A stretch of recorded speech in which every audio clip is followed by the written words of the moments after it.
ಮಾನವೀಯತೆ ಮತ್ತು ಸಾಮರಸ್ಯವೇ ಧರ್ಮದ ನಿಜವಾದ ಸಾರ. ಇಫ್ತಿಯಾರ್ ಕೂಟಗಳು ಕೇವಲ ಉಪವಾಸ ಬಿಡುವ ವೇದಿಕೆಯಲ್ಲ, ಅವು ಸಮಾಜದಲ್ಲಿ ಬಿರುಕು ಬಿಟ್ಟ ಮನಸ್ಸುಗಳನ್ನು ಬೆಸೆಯುವ ಸೌಹಾರ್ದದ ಕೊಂಡಿಗಳು ಎಂದು ಸಮಾಜ ಸೇವಕ ಕಾಂಗ್ರೆಸ್ ಪಕ್ಷದ ಮುಖಂಡ ಸಿಬಿ ಅಸ್ಕಿ ಅಭಿಪ್ರಾಯಪಟ್ಟರು. ಪಟ್ಟಣದ ಮೆಹಬೂಬ್ ನಗರದ ಉರ್ದು ಶಾಲಾ ಆವರಣದಲ್ಲಿ ಅಸ್ಕಿ ಫೌಂಡೇಶನ್ ವತಿಯಿಂದ ಆಯೋಜಿಸಲಾಗಿದ್ದ 8ನೇ ವರ್ಷದ ಇಫ್ತಿಯಾರ್ ಕೂಟದಲ್ಲಿ ಅವರು ಭಾಗವಹಿಸಿದ್ದರು. ಮೆಹಬೂಬ್ ನಗರದ ಮಕ್ಕಾ ಮಸೀದಿಯಲ್ಲಿ ಮುಸ್ಲಿಂ ಬಾಂಧವರಿಂದ ಸನ್ಮಾನವನ್ನು ಸ್ವೀಕರಿಸಿ ಮಾತನಾಡಿದ ಸಿಬಿ ಅಸ್ಕಿ, ಪ್ರವಾದಿ ಮೊಹಮ್ಮದ್ ಪೈಗಂಬರರು ಜಗತ್ತಿಗೆ ನೀಡಿದ ಸಂದೇಶ ಅತ್ಯಂತ ಮೌಲ್ಯಯುತವಾದುದು.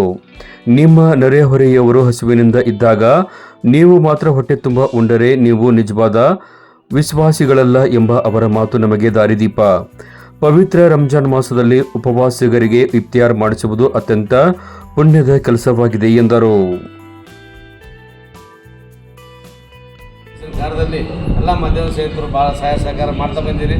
ಪ್ರತಿ ವರ್ಷ ನಾಲ್ಕು ತೋರು ಮಾಡ್ತೀವಿ. ಈ ವರ್ಷದಿಂದ ನಿನ್ನೆ ನಾವು ಪತ್ರಿಕಾಗೋಷ್ಠಿಯಲ್ಲಿ ಹೇಳ್ದಂಗೆ ಈ ಸಲದಿಂದ ಕಾಳಿಗೆ ಮತ್ತು ಕಾಸಿನಗುಡಿ 2 ಗ್ರಾಮಗಳು ಹೆಚ್ಚಿಗೆ ಮಾಡ್ಕೊಂಡ್ವಿ. ಇನ್ನೊಂದು 2 ಗ್ರಾಮ ಆಗ್ಬೋದು, ಒಟ್ಟು 8 ಮಾಡ್ಬೇಕಂತ ಫೈನಲ್ ಅದ. ಹಿಂದಿನ 4 ಪ್ಲಸ್ 2 6, ಇನ್ನು ಅಂಡ್ರಗಲ್ ಒಂದು ಅಥವಾ ಬಾವೂರು ಅಥವಾ ಹಿರೇಮೂಳ 2ರಾಗ ಒಂದು ಡಿಸ್ಕಸ್ ಮಾಡಿ ಒಟ್ಟು 8 ಗ್ರಾಮ ಈ ವರ್ಷಕ್ಕೆ 4 + 4 ಮಾಡ್ಬೇಕಂತ ಸಬ್ಜೆಕ್ಟ್ ಇಟ್ಕೊಂಡು ಈಗಾಗಲೇ ಈ ಇಫ್ತಾರ್ ಕೂಟದ ಬಗ್ಗೆ 2 ಮಾತಾಡಿ ಹೇಳ್ಬೇಕಪ್ಪ ಅಂತಂದ್ರೆ ಎಲ್ಲ ಸರ್ವಧರ್ಮ ಒಂದು ಕಡೆ ಕೂಡಿ ಅದನ್ನು ಒಂದು ಕಡೆ ಕೂಡಿ ಅವರ ಮನಸ್ಸನ್ನು ಬೆಸೆಯೋದ್ರಿಂದ ಒಂದು ಮೊಹಮ್ಮದ ಪ್ರವಾದಿ ಪೈಗಂಬರು ಒಂದು ಮಾತು ಹೇಳಿದರೆ, ಜಗತ್ತಿಗೆ ಶಾಂತಿ ಮತ್ತು ಮಾನವೀಯತೆಯ ಸಂದೇಶ ನೀಡಿದ ಯಾರು ಅಂತ ಮೊಹಮ್ಮದರು ಹೇಳಿದ ಒಂದೇ ಒಂದು ಮಾತು ಹೇಳ್ಬಿಡ್ತೀನಿ. ಯಾರು ತನ್ನ ನೆರೆಯವರು ಹಸಿದಿರುವಾಗ ತಾನು ಮಾತ್ರ ಹೊಟ್ಟೆ ತುಂಬ ಉಣ್ಣುತ್ತಾನೋ ಅವನು ನಿಜವಾದ ವಿಶ್ವಾಸಿ ಅಲ್ಲ. ಈ ಮಾತು ಕೇವಲ ಒಂದು ಸಮುದಾಯಕ್ಕೆ ಸೀಮಿತವಾದ್ದೇ ಅಲ್ಲ, ಇಂದು ಇಡೀ ಮಾನವ ಕುಲಕ್ಕೆ ಅನ್ವಯಿಸುವ ಸಾರ್ವತ್ರಿಕ ಸತ್ಯ, ಜಾತಿ ಮತ್ತು ಧರ್ಮಗಳ ಹಂಗಿರದ ಪರಸ್ಪರ ಪ್ರೀತಿಸುವುದು ಮತ್ತು ಕಷ್ಟದಿದ್ದರೆ ನೆರವಾಗುವುದೇ, ಸಹಾಯ ಮಾಡುವುದೇ ಈ ಮೊಹಮ್ಮದ್ ಪೈಗಂಬರ ಒಂದು ಪ್ರಮುಖ ಸಾರವಾಗಿದೆ. ಇಂದಿನ ಈ ಇಫ್ತಾರ್ ಕೂಟ ಕೇವಲ ಆಹಾರ ಸೇವನೆಗೆ ಸೀಮಿತವಾಗದೆ ನಮ್ಮೆಲ್ಲರ ಮನಸ್ಸುಗಳನ್ನು ಬೆಸೆಯುವ ಸೌಹಾರ್ದತೆ ಒಂದು ವೇದಿಕೆಯಲ್ಲಿ ವಿವಿಧ ಏಕತೆಯನ್ನು ಕಾಣುವ ನಮ್ಮ ನಾಡಿನಲ್ಲಿ ಇಂಥ ಕಾರ್ಯಕ್ರಮಗಳು ಪದೇ ಆಗ್ತಾ ಇದ್ದ ಸಂತೋಷದ ವಿಷಯ. ಇದೇ ಒಂದು ದಿಶೆಯಲ್ಲಿ ನಿನ್ನೆ ಜಮಾತಿಯಿಂದ ಇಸ್ಲಾಂ ಕಮಿಟಿ ವತಿಯಿಂದ ಮುದ್ದೇವಾಳ ಪಟ್ಟಣದಲ್ಲಿ ಹಮ್ಮಿಕೊಂಡು ಕಾರ್ಯ ಭಾಳ ಒಂದು ಶ್ಲಾಘನೀಯವಾಗುತ್ತೆ. ಏನಾಗ್ತದಪ್ಪ ಅಂದರೆ ಎಲ್ಲರೂ ಒಂದು ಅನ್ನೋಂಥ ಭಾವನೆ ಪ್ರತಿಯೊಬ್ಬರಲ್ಲಿ ಮೂಡಿಸಿ ಸಾಮರಸ್ಯ ಮತ್ತು ಈ ಒಂದು ಬೆಳೆಸುವಲ್ಲಿ ಸಂಕೇತ ಆಗ್ತದಂತ ನಾನು ಹಿಂದಿನ ಇದು ಒಂದು ನಂಬಿ ಇದನ್ನು ಒಂದು ಪ್ರತಿಯೊಂದು ಪರಿಪಾಲನೆ ಮಾಡ್ಕೊತ ಬಂದೀವಿ. ಅದಕ್ಕೆ ಇವತ್ತು ನೀವೇನು ಕೊಟ್ಟಂಥ ಮುದ್ದೇವಾಳ ಪಟ್ಟಣದ ಎಲ್ಲ ಮಹಾಜನತೆ ಎಲ್ಲರಿಗೂ ಮತ್ತು ಅಂಜುಮಾನ ಕಮಿಟಿಯ ಈ ಮಕ್ಕಾ ಮಸೀದಿ ಎಲ್ಲ ನಮ್ಮ ಮೌಲಾನಗಳಿಗೂ ನಮ್ಮ ಸರ್ವರಿಗೂ ನಾನು ಅಸ್ಕಿ ಫೌಂಡೇಶನ್ ಶುಭಾಶಯಗಳು, ರಂಜಾನ್ ಹಬ್ಬನ ಶುಭಾಶಯಗಳನ್ನು ಸಲ್ಲಿಸಿ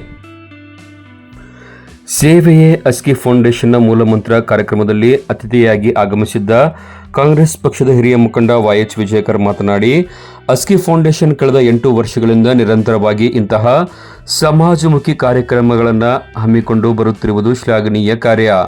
ಪ್ರತಿಯೊಬ್ಬರಲ್ಲೂ ದೇವ ಭಯ ಇರಬೇಕು, ಆಗ ಮಾತ್ರ ಸಮಾಜದಲ್ಲಿ ಶಾಂತಿ ನೆಲೆಸಲು ಸಾಧ್ಯವೆಂದು ಮೆಚ್ಚುಗೆಯನ್ನು ವ್ಯಕ್ತಪಡಿಸಿದರು.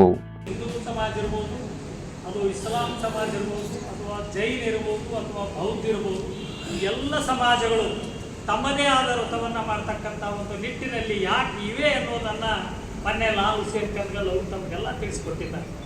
ಏನು ಅಂದ್ರೆ ಜೀವನದಲ್ಲಿ ನಾವು ಒಂದು ನಿಯಂತ್ರಿತ ಬದುಕನ್ನು ಬದುಕಬೇಕಾದ್ರೆ, ನಮಗೆ ಸಾಮಾಜಿಕ ಬದುಕಿನ ಒಂದು ನಿಯಂತ್ರಣತೆ ಬರಬೇಕಾದ್ರೆ ಅದಕ್ಕೆ ಧಾರ್ಮಿಕ ದೇವರು, ಅಲ್ಲಾ ಅಥವಾ ಶರಣರು ಅಥವಾ ಮುನಿಗಳು ಅಂತಕ್ಕಂಥ ಒಂದು ಪದ ಮುಖಾಂತರ ನಮ್ಮ ಬದುಕಿನ ನಿಯಂತ್ರಣತೆಯನ್ನು ತರ್ತಕ್ಕಂಥ ಬಹುದೊಡ್ಡ ಕೆಲಸದಲ್ಲಿ ನಾವು ಭಾಗಿಯಾಗಿದ್ದೇವೆ.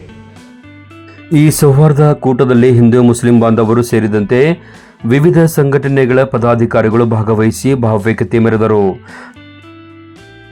ಕಾರ್ಯಕ್ರಮದಲ್ಲಿ ಗಣ್ಯರಾದ ಸತೀಶ್ ಕುಮಾರ್ ಒಸ್ವಾಲ್, ರಾಜು ಕಲಬುರ್ಗಿ, ರಾಜು ಕರಡ್ಡಿ, ಕಾಮರಾಜ್ ಬಿರಾದಾರ್, ಮೆಹಬೂಬ್ ಗುಳಸಂಗಿ, ಹುಸೇನ್ ಮುಲ್ಲಾ, ಜಬ್ಬಾರ್ ಗೋಲಂದಾಜ್, ಗುರು ತಾರ್ನಾಳ್, ಟಿ ವಿಜಯ ಭಾಸ್ಕರ್, ಸಂಗಣ್ಣ ಮೇಲಿನ್ಮನಿ, ಶ್ರೀಶೈಲ್ ಪೂಜಾರಿ, ಸದು ಮಠ್, ಅಮರೀಶ್ ಗುಳಿ, ಶಿವಶಂಕರ್ ಗೌಡ ಹಿರೇಗೌಡರ್, ಶ್ರೀಕಾಂತ್ ಚಲವಾದಿ, ರಾಜು ಬಳ್ಳೋಳಿ, ಮುತ್ತುಗೌಡ ರಾಯಗೊಂಡ್, ಗೋಪಿ ಮಡಿವಾಳರ್, ಬಾಬಾ ಪಟೇಲ್, ರಫೀಕ್ ಜಾನ್ವೇಕರ್, ಸಿಕಂದರ್ ಜಾನ್ವೇಕರ್, ಸದ್ದಾಂ ಕುಂಟೋಜಿ, ಡಾಕ್ಟರ್ ವಿಜಯ್ ಕುಮಾರ್ ಗೋಳಿ, ಯಲ್ಲಪ್ಪ ನಾಯಕ್ ಮಕ್ಕಳು, ವೀರೇಶ್ ಹಡಲಗೇರಿ, ಶಿವಪುರ್, ಸಾಯಿಬ್ಲಾಲ್ ದೇಸಾಯಿ, ಪಿಂಟು ಸಾಲಿಮನಿ ಸೇರಿದಂತೆ ಮಹಾಮನೆ, ಶರಣ ಸಾಹಿತ್ಯ ಪರಿಷತ್ತು ಹಾಗೂ ಕನ್ನಡ ಸಾಹಿತ್ಯ ಪರಿಷತ್ತಿನ ಸದಸ್ಯರು ಕೂಟದಲ್ಲಿ ಪಾಲ್ಗೊಂಡು ಫಲಾಹಾರವನ್ನು ಸೇವಿಸಿ ಸೌಹಾರ್ದತೆಯನ್ನು ಎತ್ತಿ ಹಿಡಿದರು. ಅಸ್ಕಿ ಫೌಂಡೇಶನ್ನ ಈ ಕಾರ್ಯಕ್ರಮ ಪಟ್ಟಣದ ಜನಮನ ಗೆಲ್ಲುವಲ್ಲಿ ಯಶಸ್ವಿಯಾಯಿತು.